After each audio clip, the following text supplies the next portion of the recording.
जय हिंद दोस्तों, आज हम आ गए हैं अपने YouTube channel the study point of Jhunjhunu. आज हम पढ़ाएंगे ब्लड रिलेशन। ब्लड रिलेशन के अंदर अपना टॉपिक रहेगा कॉन्सेप्ट, ब्लड रिलेशन की कॉन्सेप्ट। आज हम उन कॉन्सेप्टों पे फोकस करेंगे। आज इसमें ब्लड रिलेशन के अंदर दो चीज आती हैं, मैटरनल और पैटर्नल। पैटर्नल होता है जो पिता से संबंध रखने वाले या पिता के परिवार वाले, और मैटरनल के अंदर रहता है माता के परिवार वाले, जैसे नाना नानी मामा आदि। और पिता के परिवार वाले जो पैटर्नल में आते हैं वो उसमें आता है दादा दादी चाचा चाची। अब इसके अंदर अपन कॉन्सेप्ट पे फोकस करते हैं। कॉन्सेप्ट में आते हैं जैसे ग्रैंड फादर सन, मतलब अपने दादाजी के बेटे।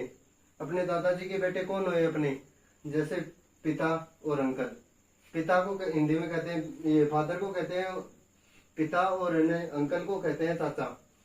ये होंगे अपने ग्रैंड फादर सन। फिर आता है ग्रैंड फादर ओनली सन, अपने दादाजी के इकलौते लड़के। उसमें आ जाएगा पिताजी, जो कि फादर, इंग्लिश में फादर कहते हैं जिसको।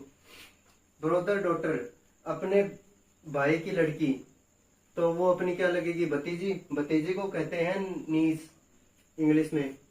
फिर आता है ब्रदर सन, अपने भाई का लड़का, जिसको अपन क्या कहते हैं इंग्लिश में, नेफ्यू, और हिंदी में कहते हैं इसको भतीजा। फिर आएगा अंकल सन डॉटर, जो अपने चाचा जी के लड़के हैं, वो अपने क्या लगेंगे, या अपने चाचा जी के इकलौते लड़के अपने क्या लगेंगे, कजन्स, जिसको इंग्लिश में कहते हैं कजन, और हिंदी में कहते हैं चचेरे भाई। फिर आता है ब्रदर्स वाइफ, अपने भाई की है ना पत्नी अपनी क्या लगेगी, भाभी। भाभी को कहते हैं सिस्टर इन लॉ, जिसको हिंदी में भाभी कहते हैं। फिर आता है सिस्टर हस्बैंड। सिस्टर हस्बैंड को अपन क्या कहते हैं, अपनी जो सिस्टर हस्बैंड का मतलब है कि अपने जो सिस्टर है उसका पति, उसको अपन क्या कहेंगे, वो हमारा क्या लगेगा, जीजा जी, जिसको इंग्लिश में कहते हैं ब्रदर इन लॉ।